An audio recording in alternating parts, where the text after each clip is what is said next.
A ver.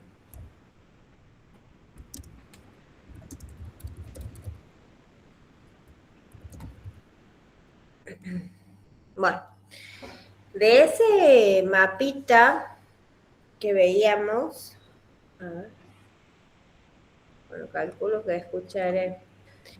Sí, piden entrar. De ese mapita que veíamos eh, general de todo el país, con la diferenciación de las 6 zonas que habíamos dicho, como para que más o menos las vaya memorizando, la zona 1 muy cálida, la 2 cálida, le saco el muy, ¿sí? La zona 3 templada, cálida, la zona 4 ya es templada, fría, y la zona 5 es fría y la 6 le agrego de nuevo el muy, muy fría, ¿sí? Como para que más o menos se vayan a acordar. Bueno, eh, entonces si hacemos zoom y solo analizamos la provincia de Santiago del Estero, vemos que está, digamos, atravesada por estas isotermas y que dividen a la provincia en 2 zonas. La zona muy cálida, que es la 1, y la cálida, que es la 2. A su vez, habíamos hablado que existían subzonas que hacían que, digamos, que se separe en zona 1A, 1B o 2A y 2B. ¿Sí? En este caso tenemos la provincia 1A, 2A y 2B. ¿Sí? Entonces, cuando es 1A, significa que la amplitud térmica es mayor a 14 grados centígrados, y cuando es B, la subzona, cuando la amplitud térmica entre todo el día es menor a 14 grados centígrados, entre la diferencia del día y la noche, ¿sí? Entonces eso significa siempre A y B, siempre hay, bueno, inclusive las zonas templadas tienen ahora la última actualización de norma IRAM, tienen inclusive hasta subzonas C y D, ¿sí? Bueno, las recomendaciones de diseño para las zonas 1 y 2, o sea, muy cálida y cálida, son colores claros en paredes, exteriores y techos. Fíjense lo que les estamos diciendo, es muy importante, porque cuando pintamos de un color oscuro una superficie, por ejemplo el negro tiene un coeficiente de absorción muy alto, entonces no se refleja nada, digamos, esa energía, entonces toda se absorbe, ¿sí? Lo cual, digamos, complica para nuestra zona, digamos. Entonces, si a eso lo combinamos con materiales con mucha conductividad térmica, como la chapa, y aquí no sé si tienen el recuerdo, pero en Santiago del Estero les encanta pintar todos los portones, las rejas de color negro, ¿sí? Ponen en los comercios los chapones, los frentes, todo negro. Inclusive pintan las paredes con pintura negra, por un tema de mantenimiento quizás, pero, pero bueno, ténganlo en cuenta para el jardín de infantes, calculo que no se van a digamos, a tirar por el negro, porque es justamente un jardín de infantes, no es una sala funeraria, pero bueno, para que lo tengan en cuenta, que por qué no puedo tocar la reja de mi casa o el portón del garage cuando, eh, cuando le inciden muchas horas de sol. Y bueno, porque ha pintado de marrón, de negro, y porque tengo un material como el metal que tiene alta conductividad térmica. Bueno, entonces, volviendo a la presentación. Ahí ven, ¿verdad? Otras recomendaciones: gran aislación térmica en techos y paredes orientadas al este y al oeste. o sea, si, digamos, en todas las construcciones aquí en Santiago y en toda la Argentina, les diría, en cualquier parte del mundo, la mayor incidencia solar siempre la tenemos en el plano horizontal o puede tener pendiente pronunciada, digamos, en los techos, ¿sí? Porque a lo largo del día, durante todo el año, durante todas las estaciones del año y a lo largo de todo el día, el sol saliendo desde el sureste y ocultándose en el suroeste, ¿sí? Haciendo un recorrido, en realidad el movimiento aparente del Sol, porque nosotros somos los que nos movemos, planeta Tierra, bueno, lo que sabemos es que por supuesto que el Sol tiene mayor horas de incidencia en el plano superior de una construcción. Entonces, como decisión y por un tema presupuestario, siempre es más efectivo hacer una aislación térmica en los techos. Es necesario, ¿sí? Luego, si tuviera más dinero para invertir, sería bueno hacer o colocar muros dobles con aislación, por lo menos al oeste, ¿sí? Que tiene gran incidencia solar. Bueno, el este también lo dice aquí, pero digamos que cuando sale el sol, digamos, en el amanecer y las primeras horas de la mañana, que es la orientación este, no hay tanta, digamos, radiación, entonces no es tan fuerte esa incidencia, ¿sí? Digamos, en relación al oeste, cuando ya el sol, en horas de la siesta o de la tarde, ya, bueno, ya tenemos muchas altas temperaturas, ¿sí? Entonces, otra recomendación es que el eje mayor de la vivienda o de la escuela o del jardín de infantes del edificio que esté diseñando sea preferentemente este-oeste, ¿sí? Usted, bueno, eso lo vamos a ver en clase cuando hagamos el ejercicio, pero que el eje mayor, o sea, la menor superficie está expuesta al este y al oeste, y en cambio la mayor superficie está expuesta del volumen al norte y al sur. Luego, proteger superficies de radiación solar por ventanas y, si es posible, no orientarlas al este o al oeste o minimizar superficie, es decir, tratar de hacer la mayor cantidad de aberturas hacia el norte o hacia el sur. Y luego, la ventilación cruzada es fundamental para aprovechar la dirección y la velocidad de los vientos predominantes o dominantes y la creación de zonas de alta y baja presión que aumenten la circulación del aire. Bueno, para ir cerrando ya la clase teórica, vamos a recuperar un concepto importante que es con el que hemos comenzado la clase, que es el de confort higrotérmico.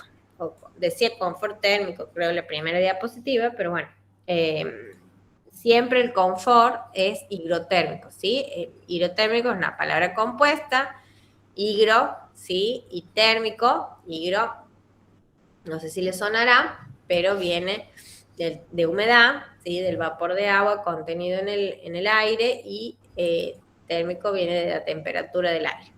Los edificios deben ser proyectados para ofrecer condiciones de bienestar interior acordes al clima y a la época del año.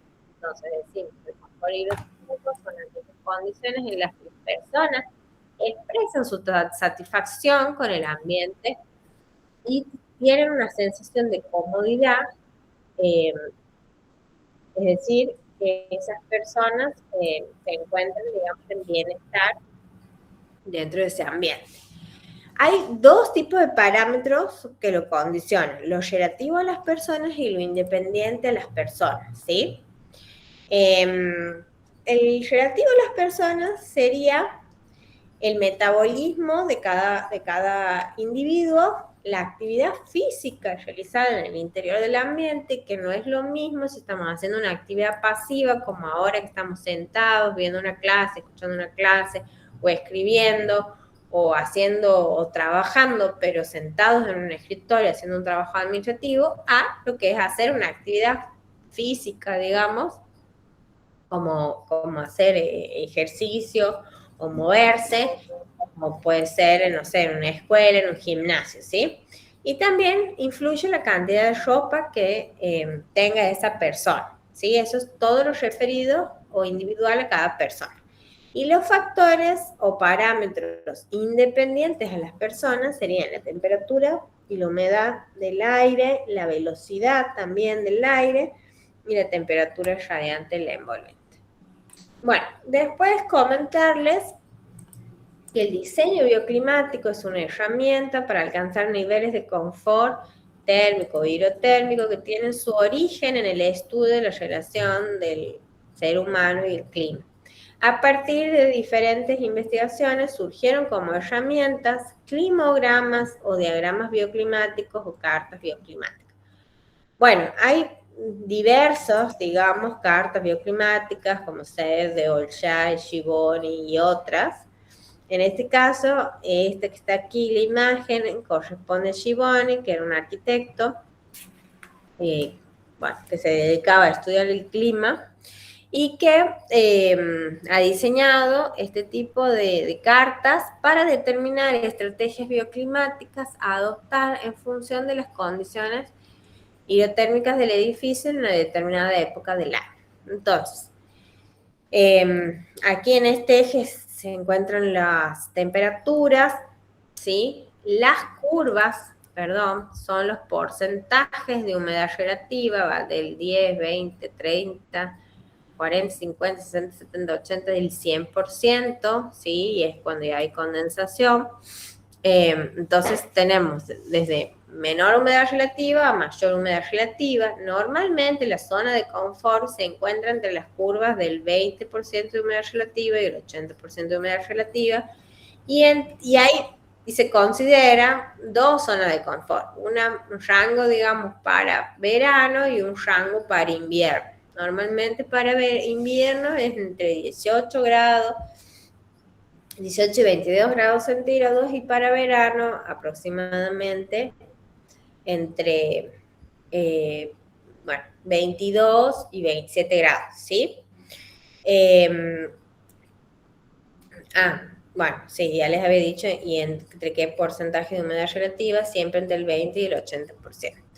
Y bueno, y aquí, fuera de esas, digamos, de esa zona polo de confort, hay estrategias, que no sé si ven que hay varios colores, hay superficie pintada de colores y que y tienen unas referencias de color y de numeración, donde hacia la izquierda, en este lo vamos a ver bien, hacia la izquierda, la tendencia o la necesidad es la de calefaccionar el edificio en forma pasiva, con calefacción solar pasiva, y hacia la derecha la necesidad del edificio en ciertas épocas del año es de enfriar, ¿sí?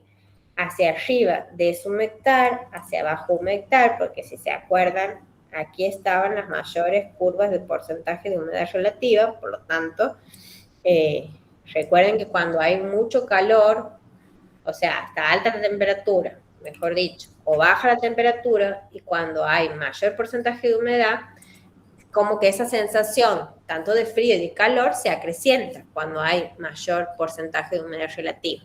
Entonces, lo ideal para volver al confort es deshumectar, ¿sí? Y si aquí decíamos que están las curvas hacia abajo de menor porcentaje de humedad relativa, también probablemente en ciertas situaciones y rangos de temperatura y de humedad dentro del edificio haya que sea necesario humectar, ¿sí? Cuando baja la humedad relativa es necesario humectar, ¿sí? Eso lo hacían ya en la Alhambra se hacía con esos hilos de agua, con las fuentes, la cultura árabe con su arquitectura, nosotros con algún plano de agua, ahí Calatrava que les mostrábamos el otro día con esos planos de agua, y bueno, con la ayuda del viento se refrescan esos espacios en forma interior, y en forma natural, ¿sí? A eso ayuda. Y hacia aquí tenemos enfriar, deshumectar como estrategia, o bien entre estas dos, enfriar, humectar, ¿sí? Entonces, por último, dentro de lo que son la arquitectura bioclimática y esta carta, digamos, que habíamos dicho que se llama carta bioclimático, diagrama bioclimático, climograma, lo que nos ayuda es a determinar las estrategias, qué es lo que debo hacer, ¿sí? Que van a ser estrategias o pasivas o activas, ¿sí? Que las pasivas o naturales, ¿sí? Son las que intentan no hacer consumo de energía convencional. Y las activas es cuando ya las condiciones de temperatura, humedad, las condiciones internas, bueno, son tan extremas, digamos, en cuanto a altas temperaturas o bajas temperaturas, que sí o sí necesitamos aplicar estrategias activas o estrategias artificiales, digamos, como son la refrigeración o la calefacción, ¿sí? O la ventilación, bueno, termomecánica, que son la ayuda de sistemas termomecánicos que me permiten hacer acondicionamiento, digamos, para volver al nivel de confort, que esas personas se sientan satisfechas con o sientan esa sensación de bienestar. Ahora, lo ideal es que nosotros comencemos por esto. Sabemos que en ciertas situaciones, digamos, de invierno hacia la noche, quizás necesito calefacción porque baja mucho la temperatura. Bueno, aquí en Santiago la mayor parte del año lamentablemente necesitamos un refuerzo de un ventilador o de un aire acondicionado, pero si nosotros arrancamos con esto de las recomendaciones de diseño y orientamos bien el edificio, ¿sí? Y utilizamos los elementos del clima y otros recursos como la vegetación para que le dé asoleamiento, y ponemos un muro verde y ponemos un techo verde y parasoles solares, va a ser mínimo lo que vamos a necesitar de estrategias activas que consumen energía convencional, ¿sí? Entonces, las pautas es otro concepto, que es cómo se ejecutan, digamos, estas estrategias que nosotros definimos, ¿sí? Bueno, nosotros no les hacemos el cálculo de esto, que es súper tedioso, digamos, de hacer la construcción de esos climogramas, pero sabemos que para invierno necesitamos hacer calefacción solar pasiva, tener calefacción solar pasiva, y para verano enfriamiento, ¿sí? Entonces, bueno, materializar esto en una pauta, cómo se construye, ¿sí?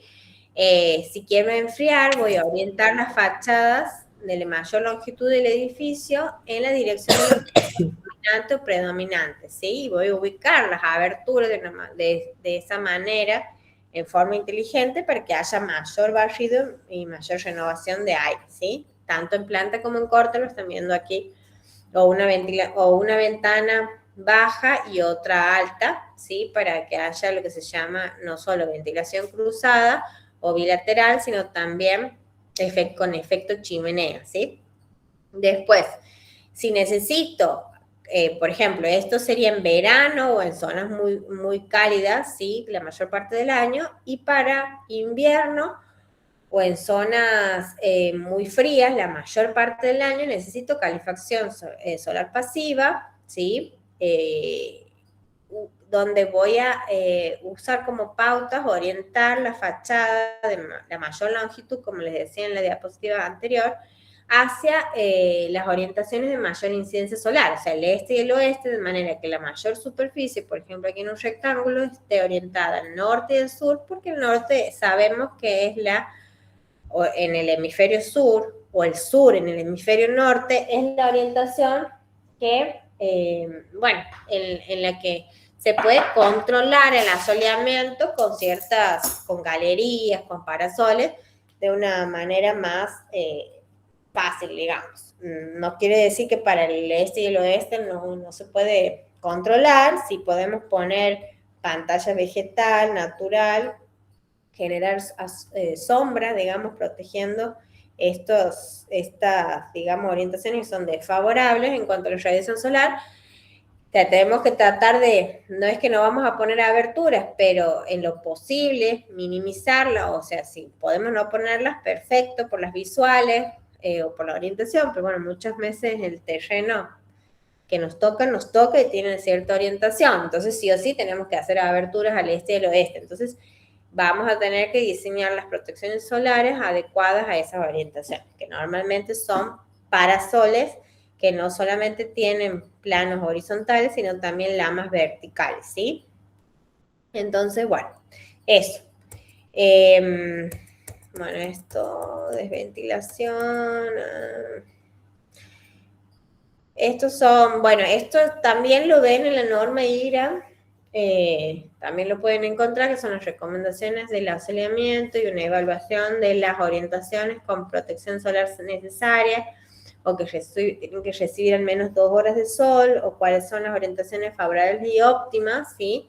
Que esto es lo que les decía, que para nosotros, para Santiago del Estero, vamos a priorizar los locales de aulas prioritarias y especiales, que son donde se supone van a pasar mayor tiempo nuestros alumnos, los docentes y la comunidad educativa o la gobernanza. Vamos a tratar de orientar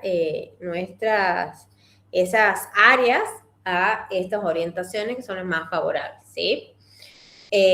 Zonas de servicio, áreas de servicio, podemos ponerlas hacia el oeste o hacia el sur. Son, digamos, decisiones que ustedes van a tomar y que el jueves vamos a tener la oportunidad de que hagan el zooming funcional. Y bueno, las burbujas ya vamos a ver qué vamos a hacer. Vamos a dibujar el planito de terreno, vamos a cruzar así los ejes, los cuadrantes, a todo el terreno le vamos a cruzar una X. Vamos a hacer 2 líneas cruzadas, una X, vamos a poner el norte según el que les haya tocado en el terreno que les haya tocado, con la orientación del terreno que les haya tocado. Y en base a ese simple cuadrado de dibujo que ustedes van a representar con las X, van a distribuir las 5 áreas a modo de burbujas y la relación entre ellas, tratando de que en los cuadrantes, por ejemplo, en este sector, estén lo que son las aulas o lo que hemos dicho, los espacios en los que más tiempo van a estar los alumnos. Y bueno, tratando de proteger y llevando otras áreas hacia el sur y al oeste. Ya lo vemos. Bueno, esta diapositiva era interesante porque les dice que hacia el norte se debe proteger con la forma adecuada de proteger es con aleros moderados o parasoles horizontales o difusores, ¿sí? Horizontales, que serían grandes aleros, galerías o parasoles horizontales en caso que tengan una ventana o si tienen toda una piel de vidrio o muchas ventanas continuas, quizás directamente por diseño les conviene poner, digamos, aleros o que el mismo techo tenga una prolongación. Fíjense en las distintas formas de techo. Luego, para orientaciones, es mejor, digamos, es más eficiente proteger con aleros anchos. También pueden ser horizontales, pero sobre todo verticales, ¿sí? Para soles difusores. Lo mismo para el oeste, ¿sí? Y, bueno, en el caso pueden ser móviles o fijos, ¿no? Eso sí, pero bueno, normalmente para edificios educativos se utiliza quizás más parasoles fijos por el tema del mantenimiento, que cuando son móviles se pueden romper, el accionamiento, y bueno, normalmente un edificio público o privado, pero edificios, digamos, del tipo administrativo o educativo, que no sean vivienda, bueno, la gente no suele valorar tanto y cuidarlos. Entonces hay que poner sistemas, elegir sistemas constructivos que perduren en el tiempo y que tengan buen mantenimiento. y los materiales, la terminación, sobre todo con respecto al clima. Por último, el sur, decimos que no necesita protección en sí, ¿sí? Pero no tiene incidencia solar.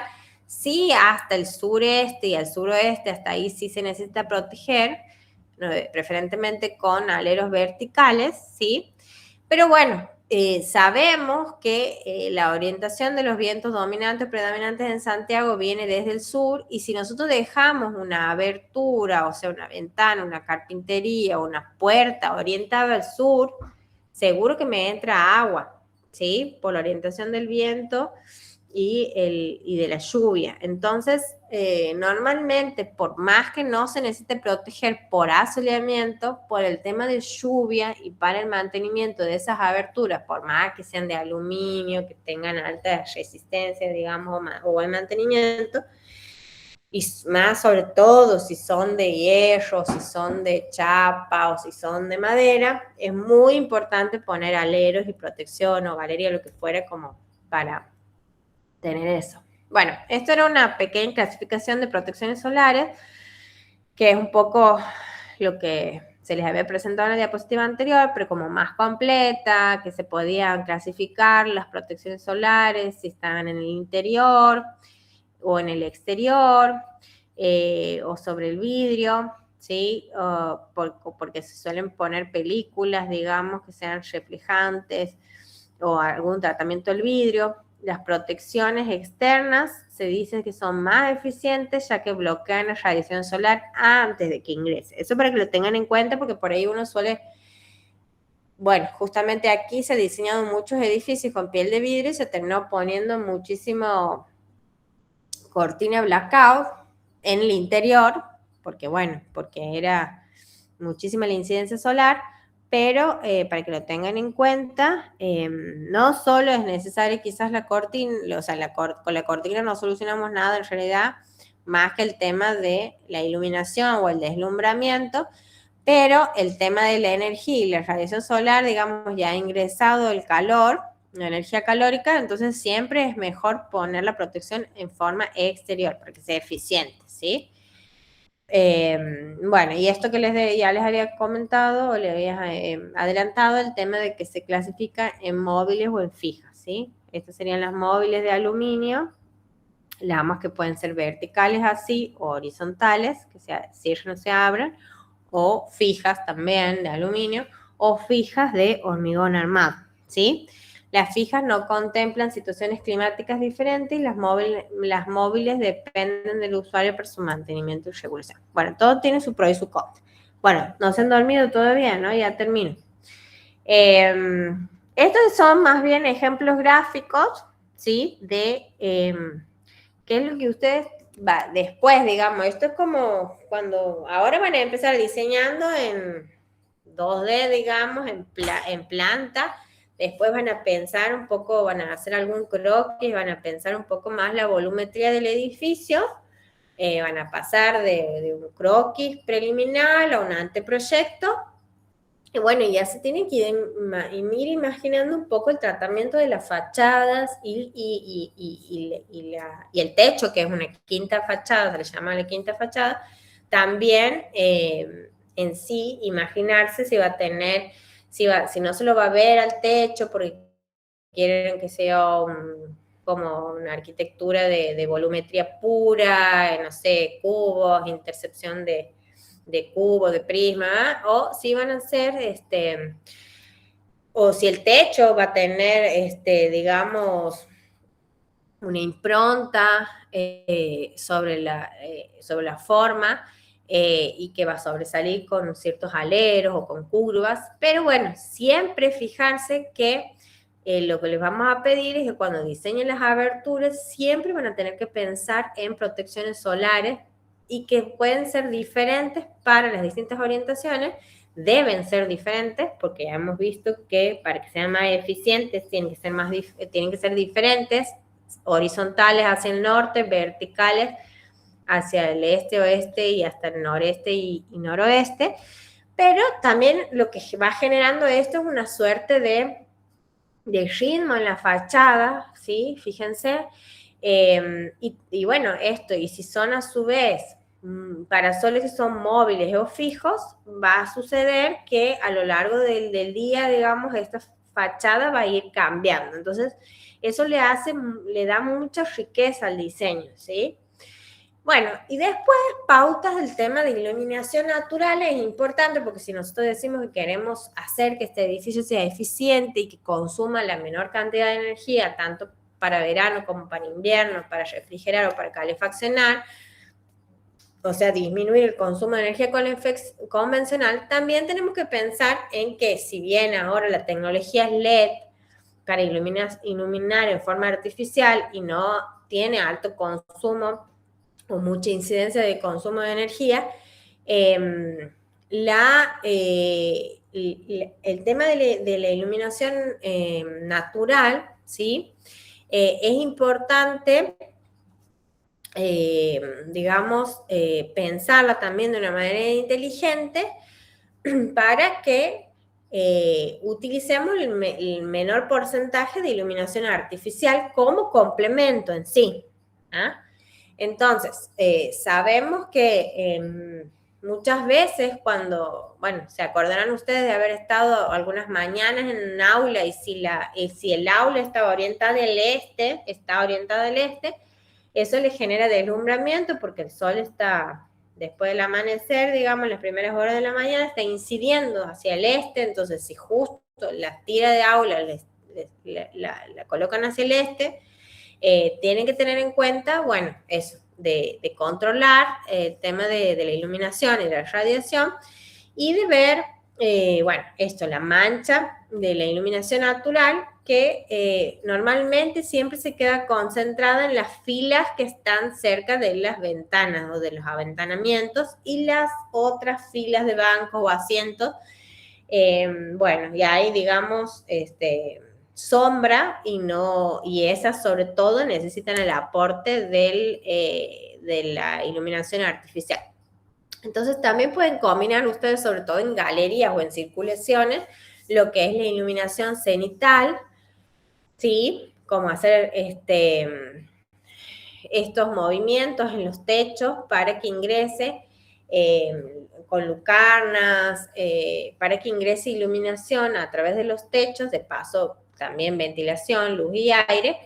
Y en el caso de las ventanas, fíjense qué interesante este diseño, porque además de ser un parasol exterior, que es un alero horizontal hacia el exterior, mejor dicho, hacia el interior tiene un estante, digamos, o un alero horizontal, pero interior, que lo que tiene, digamos, de particular o el beneficio es que los haces de luz terminan reflejando y prolongándose hasta un poco más de profundidad cuando reflejan y pegan en el techo. Obviamente el techo tiene que estar pintado y todo en general, el del aula se entiende que lo tienen que pintar de colores claros para que la iluminación natural pueda maximizarse y diseñarse en forma más eficiente.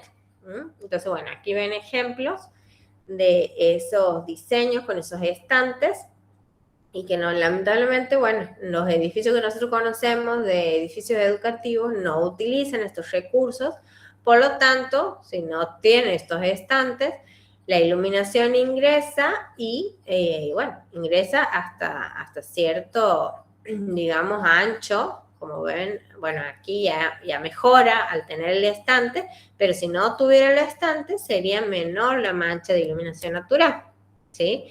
Bueno, aquí dividen y no hacen estantes horizontales, sino hacen estantes verticales, pero también para hacer un juego de reflexión de los haces y generar, digamos, que haya mayor incidencia de iluminación natural en aulas.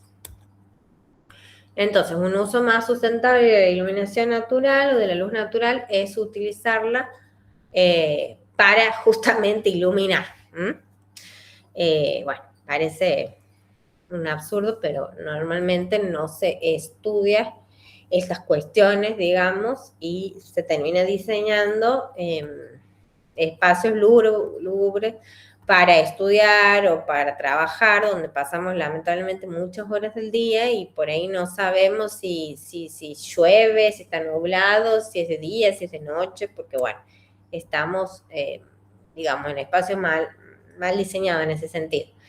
Después el tema de las fachadas verdes, que también aportan iluminación, aportan otro tipo, digamos, hay un control de la ganancia solar, ¿sí? Y se utilizan para, bueno, como para generar sombras y también el efecto en la fachada. Bueno, esto de los parasoles o las celosías, fíjense con distintos materiales, aquí con madera, en un edificio en altura o en un edificio, que esto puede ser una vivienda quizás, móviles o de abrir, fíjense este tipo de celosías, quizás hacia arriba, hacia abajo en este edificio, ya también va generando como movimiento en la fachada o en este caso plegando, digamos, la celosía. Bueno, distintos tipos de lamas horizontales, verticales, con distintos materiales, distintos tonos de color. Fíjense en 2 líneas, uno por cada nivel, como unificando la fachada o generando una doble piel, para que lo tengan en cuenta. O esto de que se abre, como el ojo también de Calatrava, el hemisféric de la Ciudad de las Ciencias y las Artes, el mismo efecto de las pestañas como abertura, que también son elementos de control solar, son, bueno, para generar el control de los accesos. Otros recursos como ser el doble vidriado hermético o el triple vidriado hermético, ¿sí? O bien algún tratamiento en el vidrio. Y el tema de la aislación térmica, habíamos dicho, tanto en techos como en paredes, si fuese posible. Y evitar puentes térmicos, cambios bruscos de materiales, bueno, también por la forma. Bueno, estas cuestiones también son interesantes de estudiarlas, porque eso hace que pierda o gane mayor energía el edificio y por lo tanto se haga más o menos eficiente su desempeño térmico-energético a lo largo del día y del año, ¿sí? Y un mayor uso de consumo. Bueno, aquí estoy viendo que era bastante larga la presentación y aquí tenemos, bueno, el concepto de eficiencia energética, no, ahí termina. Para terminar, el concepto de eficiencia energética, que es una práctica o forma de gestionar el crecimiento de la energía útil, que es la que terminamos utilizando, digamos, dentro de los hogares, de las escuelas, obteniendo un resultado, el mismo resultado, igual con menor consumo o mayor resultado consumiendo la misma cantidad de energía, ¿sí? Entonces, todas estas cuestiones son las que se evalúan en un edificio en cuanto al consumo energético. Y es importante también lo de pensar, de incorporar el aprovechamiento de las energías renovables, como ser el viento, o estos son generadores eólicos que están, bueno, mal que mal integrados a la fachada, y los paneles fotovoltaicos, que no solamente pueden estar en el techo escondidos, sino también pueden ser usados como techos de estacionamientos, como los mismos parasoles o como, fíjense, bueno, aquí obviamente es un edificio del hemisferio norte que necesita mucha captación solar, no necesita tanta protección solar. Esto, bueno, no es impensado en Santiago porque se hace, pero en Santiago del Estero necesitamos mucha protección solar y menos vidrio.